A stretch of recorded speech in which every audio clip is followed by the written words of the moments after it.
नहीं हूं, एजुकेशन के फील्ड से नहीं हूं। मैं एक कलाकार हूं, एक आर्टिस्ट हूं, एक क्रिएटिव इंसान हूं।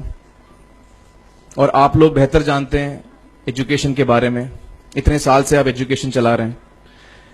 पिछले कुछ साल से मेरा अनुभव हुआ है, चूंकि मैंने कुछ फिल्में की हैं। एक फिल्म थी तारे ज़मीं पर, और अभी हाल ही में मेरी जो फिल्म आई है 3 इडियट्स, ये दोनों फिल्में एजुकेशन के टॉपिक पर हैं। तो लिहाजा इस वजह से मैंने काफी रिसर्च की एजुकेशन के ऊपर, और कुछ चीजें मेरे सामने आई हैं, और वो चीजें मैं आपके सामने रखना चाह रहा हूं। आज यहां पेरेंट्स हैं, एजुकेटर्स हैं, टीचर्स हैं, बच्चे भी हैं। हो सकता है पता नहीं मैं कितना सही बोल रहा हूं, गलत बोल रहा हूं, लेकिन मेरे कुछ विचार हैं जो मैं आपके सामने रखना चाहूंगा एजुकेशन से जिनका संबंध है। और वो ये कि सबसे पहले तो हर बच्चा खास होता है। ये मैंने डिस्कवर किया अपने रिसर्च में। हर बच्चा खास होता है। हर बच्चे में, हमारी तरह, आपकी तरह और हमारी तरह, हर बच्चे में कुछ न कुछ काबिलियत होती है, कुछ न कुछ कमजोरी होती है। मुझ में भी कमजोरी है, काबिलियत है।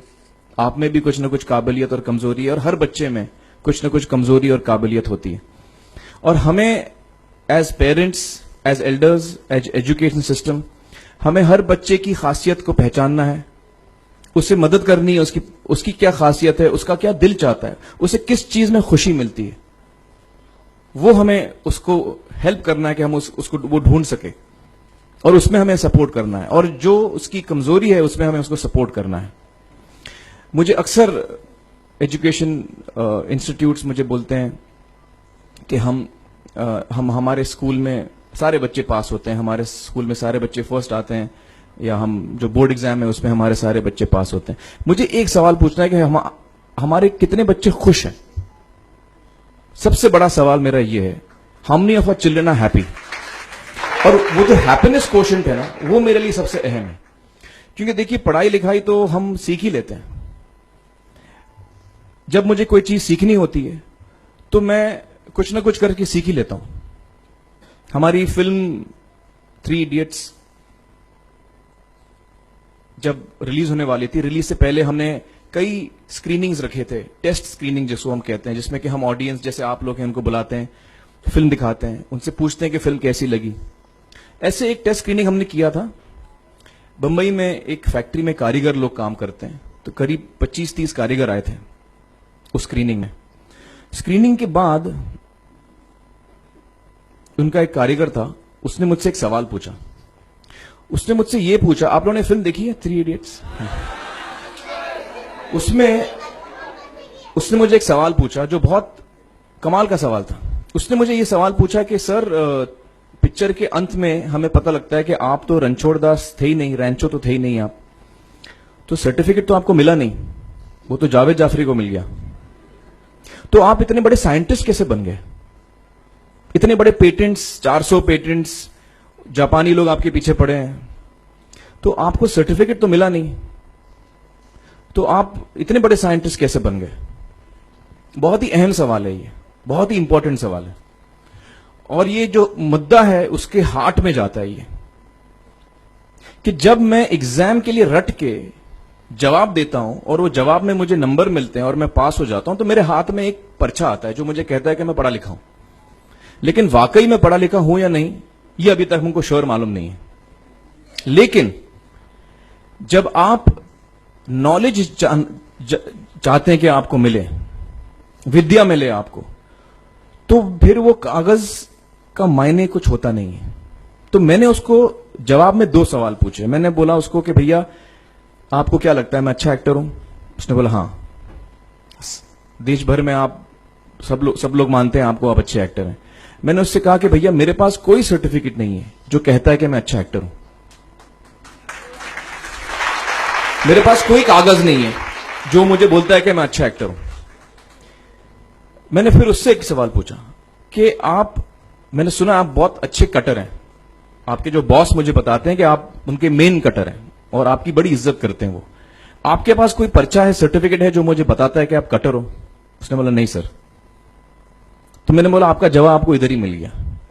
Education is beyond marks, education is beyond grades, education is what you learn. और मेरी इच्छा है कि हिंदुस्तान में हम एजुकेशन को इस नजरिए से देखें कि हम अपने बच्चों को वाकई शिक्षा दें। और शिक्षा हम खुशी से दें, क्योंकि शिक्षा में सिर्फ ज्ञान नहीं होता, शिक्षा में एक और चीज मिली हुई होती है, वो ये है कि हम अपने बच्चों को डेवलप करते हैं एज ह्यूमन बींग्स। आगे चल के वो जिंदगी में अच्छे इंसान बने, आगे चल के वो अपने पैरों पे खड़े रह सकें, आगे चल के वो इज्जत की जिंदगी जी सकें, आगे चल के वो दूसरों के बारे में ध्यान रखें, आगे चल के वो किसी के चेहरे पे मुस्कुराहट ला सकें, आगे चल के वो किसी की मदद कर सकें। This is what we should develop of our children. ये मेरी फीलिंग है। मैं जहां भी देखता हूं, ये मेरे साथ भी हुआ है जब मैं छोटा था। जब से हमारे बच्चे छोटे होते हैं, जब से बच्चे पैदा होते हैं, बच्चा घर आता है, हम बच्चे को पूछते हैं भाई मार्क्स कितने मिले, फर्स्ट आए कि सेकंड आए? वो बोलता है सेकंड। सेकंड आए तो अरे फर्स्ट नहीं आए, डांट पड़ती है उसको। जो बोलता है मैं 10th आया तो उसकी तो हालत ही बुरी हो जाती है। बच्चे को लगता है यार ये फर्स्ट आना बड़ा जरूरी है। उसको रेस में हम पूछते हैं तुम रेस में फर्स्ट आए कि सेकंड आए? में हम उसको बचपन से, जब से वो केजी लोअर केजी में होता है, जब लोअर केजी में रेस होती है, चमचा मुंह में लगा के उसमें नींबू डाल के भागते हैं।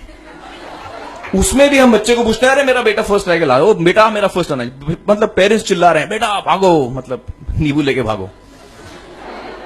तो उसमें होता क्या है कि बच्चे को लगता है कि यार ये बड़ा जरूरी है। मेरे पेरेंट्स को हमेशा, मेरे पेरेंट्स मुझे एक ही सवाल पूछते हैं, मैं फर्स्ट आया कि नहीं। उसके जहन में ये बात बैठ जाती है कि मेरे को अव्वल आना है, मेरे को कंपीट करना है, मेरे को बाकी लोग से आगे निकलना है। टीचर्स भी यही सवाल उसको पूछते हैं आमतौर पे, मेरे साथ हुआ है। होता क्या है कि जब वो बच्चा 21 साल का होता है तो वो बड़ा सेल्फिश हो जाता है, और उसको सेल्फिश हमने बनाया, हमारे सिस्टम ने बनाया। वो अपने बारे में सोचता है और किसी के बारे में नहीं सोचता, क्योंकि यही हमने उसको ट्रेन किया बचपन से। बचपन से हमने उसको यही ट्रेन किया कि बेटा तुम पहले आना, बाकी सब लोग को भूल जाओ। तो जब वो नौजवान बनता है तो उसका नजरिया सोसाइटी की तरफ यही हो जाता है कि भैया मुझे आगे बढ़ना है, बाकी सब बाय हुक और by crook I must succeed, I don't care about anybody else.